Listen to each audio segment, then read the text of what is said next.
51. On Passing By. Zarathustra is still homeward bound, back to his cave. Where would be his next stop? Thus slowly wandering through many peoples and diverse cities did Zarathustra return by roundabout roads to his mountains and his cave. And behold, thereby came he unawares also to the gate of the great city. Here, however, a foaming fool with extended hands sprang forward to him and stood in his way. It was the same fool whom the people called the ape of Zarathustra, for he had learned from him something of the expression and modulation of language, and perhaps liked also to borrow from the store of his wisdom. And the fool talked thus to Zarathustra. In philosophy, when someone is called the ape of a thinker, it means that he emulates his philosophy, but in a shallow way, and without adding anything original. Zarathustra, it turns out, has such an ape, who lives in what he calls the great city, basically a representative of the modern metropolitan. The fool, as Zarathustra calls him, now stands in his way, to warn him against entering the city. O Zarathustra, here is the great city. Here hast thou nothing to seek and everything to lose. Why wouldst thou wade through this mire? Have pity upon thy foot, spit rather on the gate of the city, and turn back. Here is the hell for anchorites' thoughts. Here are great thoughts seethed alive and boiled small. Here do all great sentiments decay. Here may only rattle-boned sensations rattle. Employing Zarathustra's rhetoric, the fool warns him of what the great city does to anchorites like him. It takes their great thoughts and sentiments, and reduces them to nothing. Smellest thou not already the shambles and cookshops of the spirit? Steameth not this city with the fumes of slaughtered spirit? Seest thou not the souls hanging like limp dirty rags, and they make newspapers also out of these rags? Hearest thou not how spirit hath here become a verbal game? Loathsome verbal swill doth it vomit forth, and they make newspapers also out of this verbal swill. They hound one another, and know not whither. They inflame one another, and know not why. They tinkle with their pinchbeck. They jingle with their gold. This sounds a lot like what Zarathustra said about the modern state, in the chapter titled The New Idol. The fool internalized it, and uses it to describe the modern city, and the reducing effect it has on the human spirit. His rhetoric, however, is angrier than Zarathustra's, and more hateful. They are cold, and seek warmth from distilled waters. They are inflamed, and seek coolness from frozen spirits. They are all sick and sore through public opinion. All lusts and vices are here at home, but here there are also the virtuous. There is much appointed virtue.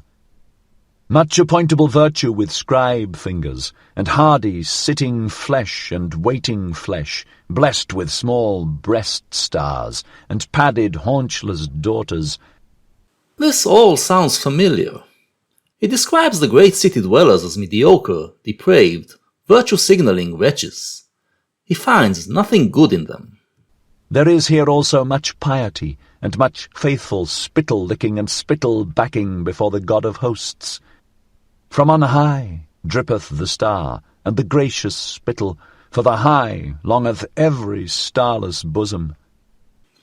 Many of them are religious, but their faith isn't genuine. They just want reward.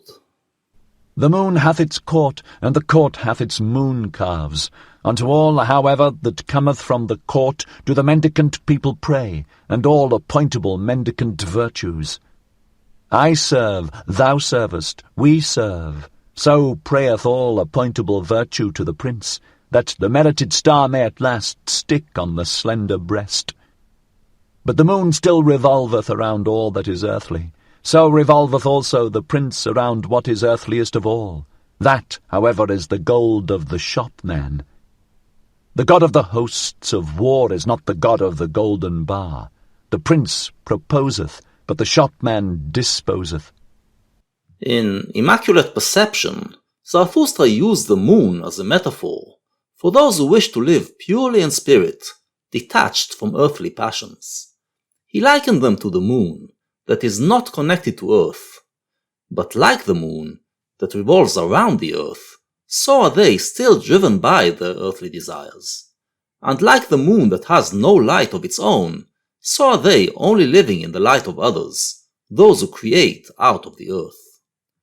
The fool claims that the people of the great city worship the moon as a god, but their god actually revolves around the earth, and its gold. In other words, that they pretend to be pious, but are actually driven by greed, and ruled by capitalism. It seems that he didn't fully get Zarathustra's metaphor. By all that is luminous and strong and good in thee, O Zarathustra, spit on this city of shopmen and return back. Here floweth all blood putridly and tepidly and frothily through all veins. Spit on the great city, which is the great slum where all the scum frotheth together. Spit on the city of compressed souls and slender breasts, of pointed eyes and sticky fingers.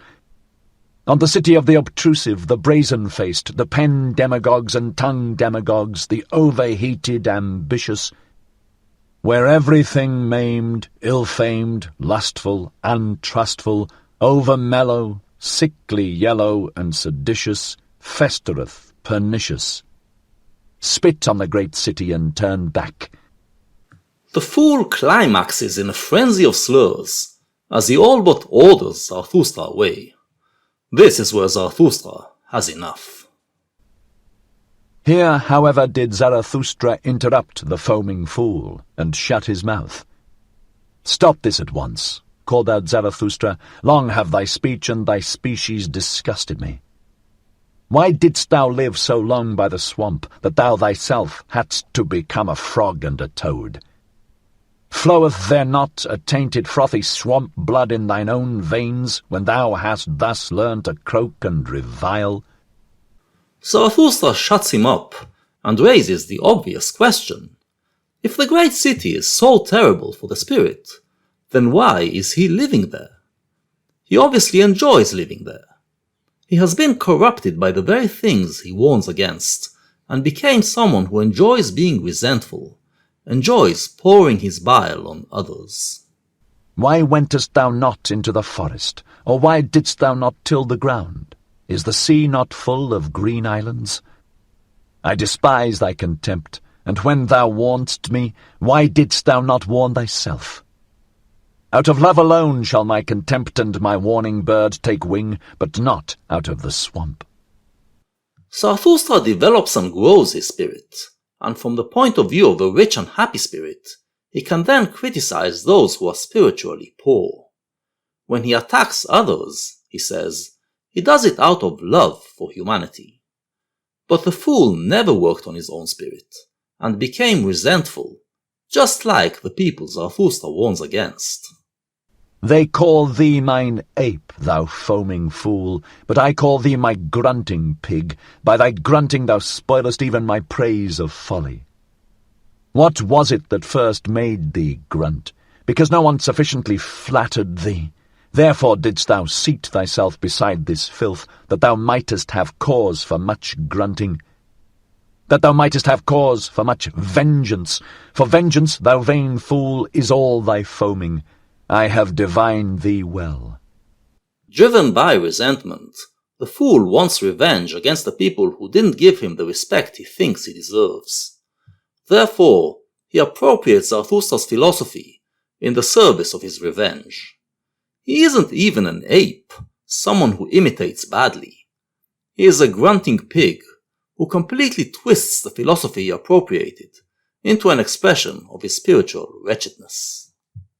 But thy fool's word injureth me, even when thou art right. And even if Zarathustra's word were 100 times justified, thou wouldst ever do wrong with my word. Thus spake Zarathustra. Then did he look on the great city, and sighed, and was long silent. At last he spake thus. I loathe also this great city, and not only this fool. Here and there is nothing to better, nothing to worsen. The fool is essentially right in what he says about the great city, grants Zarathustra. But since he says it out of resentment, and not out of happiness, he twists Zarathustra's message, destroys the constructive criticism it contains. This is why he is also harmful. As for the great city, Zarathustra does not believe it can be helped, even by him. Woe to this great city, and I would that I already saw the pillar of fire in which it will be consumed.